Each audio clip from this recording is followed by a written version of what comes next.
Ela teve, de facto, uma dimensão e, nomeadamente, um nível de adesão muito superior àquele que se pretendeu fazer crer.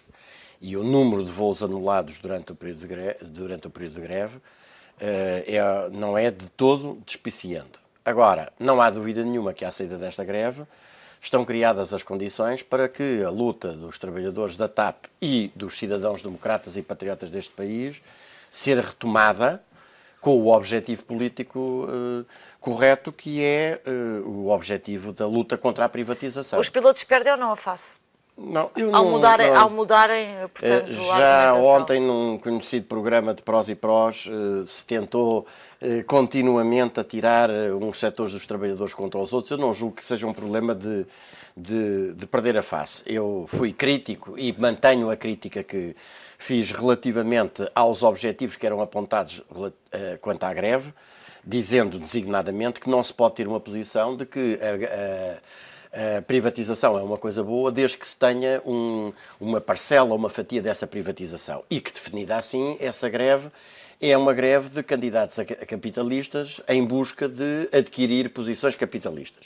Mas a verdade é que, vamos lá ver, também o que resulta daquilo que se foi conhecendo desta greve é que há um acordo que o Governo... Bom, acordo do qual discordei, é preciso dizer, o SEPAC separou-se dos outros 3 sindicatos que estão referidos na notícia e que pretenderam continuar a luta e não alinhar nessa negociata de dezembro.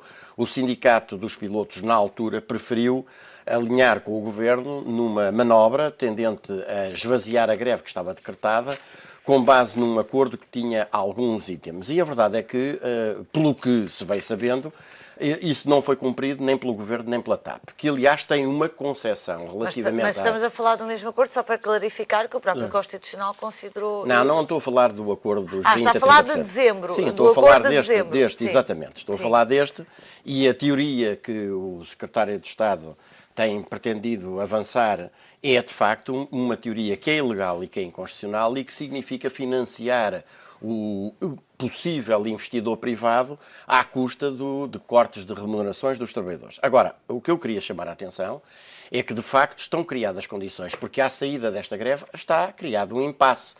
Os pilotos terão aprendido que o isolamento não é, de facto, uma coisa correta. E eu julgo que isso é um aspecto positivo, a aquisição dessa compreensão.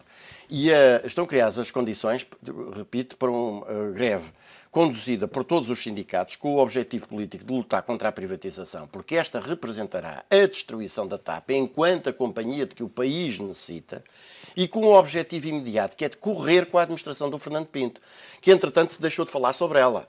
Eu acho, aliás, muito curioso que se perore sobre os eventuais prejuízos desta greve, primeiro como se não fosse uma coisa inerente a qualquer greve, que ela provoque prejuízos, porque precisamente por isso é que ela é uma arma de luta coletiva, mas ninguém fala nos prejuízos muitíssimo superiores que uma gestão danosa de Fernando Pinto tem causado à companhia.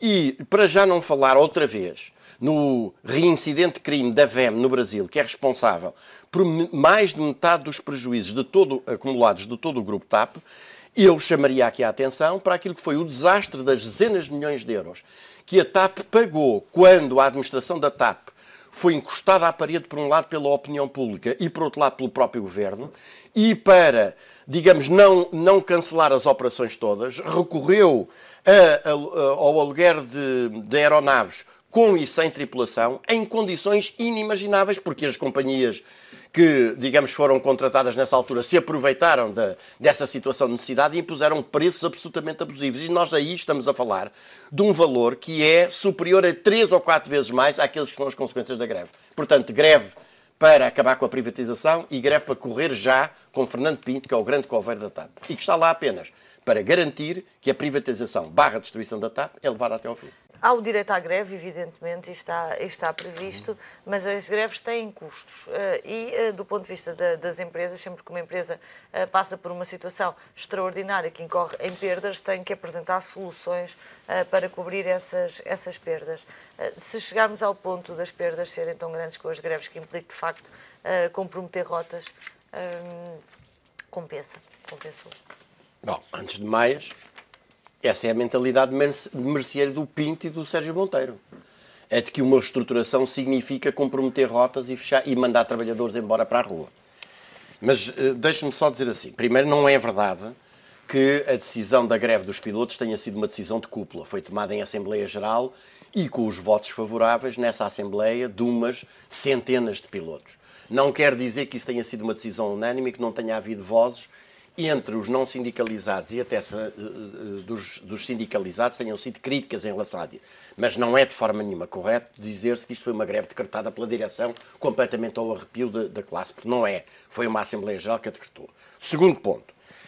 Os prejuízos que se avançam também não são verdadeiros relativamente à TAP. São do grupo TAP. E esta é outra das questões, porque exatamente o lastro desses prejuízos e dos resultados líquidos negativos resultam em larga medida do buraco financeiro da VEM, que é, repito ainda uma vez mais, um negócio que se nós tivéssemos uma justiça criminal a sério... Mas já lá está. Deixa-me só dizer. Agora é preciso resolver um problema. A reestruturação passa por aí. Por que razão é que o Governo quer fazer um negócio, reproduz argumentos referindo-se sempre apenas em relação à TAP, mas a realidade que refere de números são números do grupo TAP, onde está o buraco que foi o Governo e a administração Fernando Pinto que o criaram. E, portanto, não se pode fazer o mal e depois a caramunha.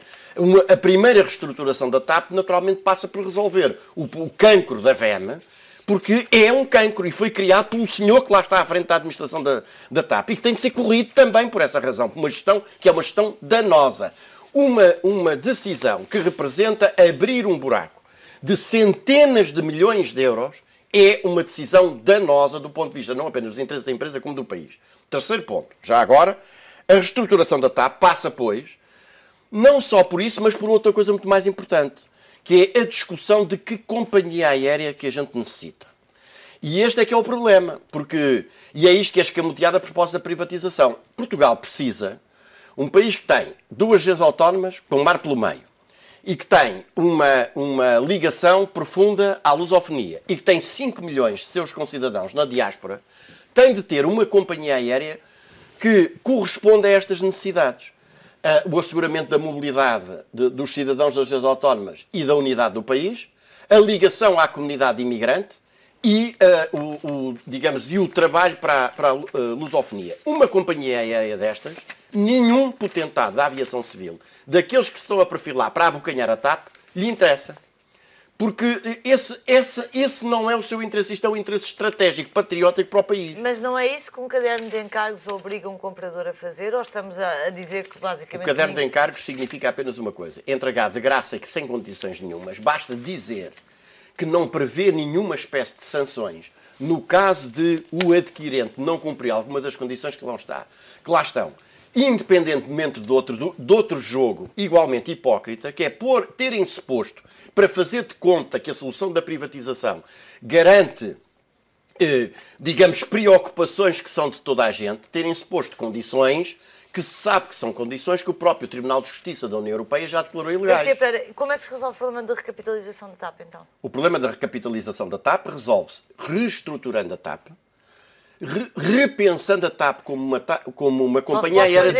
Só se pode fazer isso segundo as regras europeias, que implicam certamente despedir muitos trabalhadores. Não é verdade. Isso não é de todo verdade. Não há nenhuma regra europeia que implique necessariamente que uma reestruturação determine o despedimento de trabalhadores. Isso não é de todo verdade. Porque repara uma coisa, em relação... Defendedores do Estado. Não, é como é que se aumenta receitas. Aqui é que está o problema. É porque a concepção que nos querem impor e é essa que resultará da privatização, e daí sim, a reestruturação que virá com a privatização será transformar a TAP numa Portugaliazinha. E aí, de facto, nós não precisamos de aeronaves, não precisamos de tripulantes, nós não precisamos de pilotos, nós não precisamos de pessoal de terra. E pode ir para a rua 3/4 do pessoal, do pessoal da TAP. Mas o país querá privado de uma ferramenta estratégica, patriótica, essencial. Portanto, o problema da reestruturação é o problema de pensar a TAP em termos de rotas, porque repara uma coisa, com um mercado desta dimensão, a TAP só não ganha dinheiro se não for bem gerida. E mesmo em alguns anos, com um coveiro da TAP como o Sr. Fernando Pinto à frente, a TAP, enquanto companhia, dá dinheiro. Deu dinheiro, o que mostra que se soubesse aproveitar exatamente aquilo que deve ser o seu espaço de atuação, poderia dar mais ainda. E aquilo que caracteriza a TAP neste momento, por exemplo, em relação ao pessoal técnico, não é ter pessoal técnico a mais, é ter pessoal técnico a menos. E quando eu estou a falar de pessoal técnico, convém dizer que não são apenas os pilotos.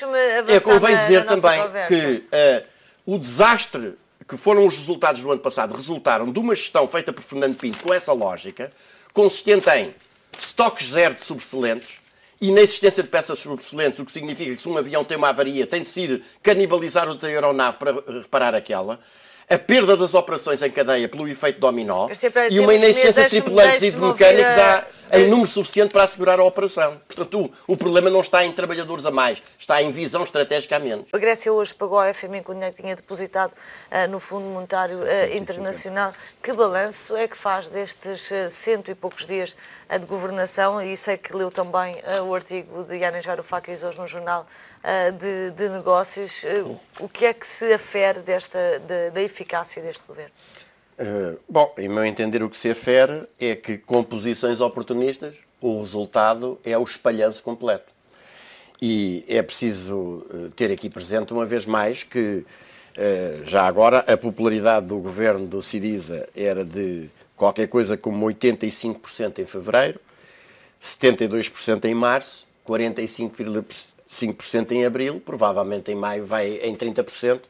E isso é a consequência da hesitação e da cobardia de que o governo do Syriza deu mortas. Porque avançou com a hipótese da saída do euro, mas chegado o momento de tomar a única medida que pode garantir a circularização da moeda, quando um país decide libertar-se do jugo do euro e recriar a sua moeda nacional, que é a nacionalização da banca. E aqui o Syriza parou à porta dos bancos e, perante o grande capital financeiro, fez a necessária genuflexão. E tentou uma coisa que é impossível, que é a quadratura do círculo, que é uma lógica de não pagamento da dívida, de não amarramento ao jugo da economia alemã, no entanto, sem afrontar os interesses do grande capital financeiro. A demonstração que está aqui, que a experiência do Syriza está a demonstrar, é que ideologias intermédias que procuram conciliar Deus com o diabo, dão o resultado que está à mostra. E perante um inimigo como a Alemanha, porque o que está aqui em causa não é uma luta financeira, é uma luta política. O que está aqui em causa é uma luta política, e perante um inimigo como a Alemanha, o que a Alemanha exige neste momento é a derrota incondicional de um país que chegou, em determinada altura, a procurar afirmar, numa palavra, a sua autodeterminação relativamente a esse jugo. Portanto, sair do euro, rejeitar o jugo da moeda única e o domínio da Alemanha significa sair do euro, nacionalizar a banca, criar uma moeda nova e aplicar um plano de desenvolvimento da economia nacional. Ora, nada disso o Syriza fez, o resultado, evidentemente, é a derrota completa.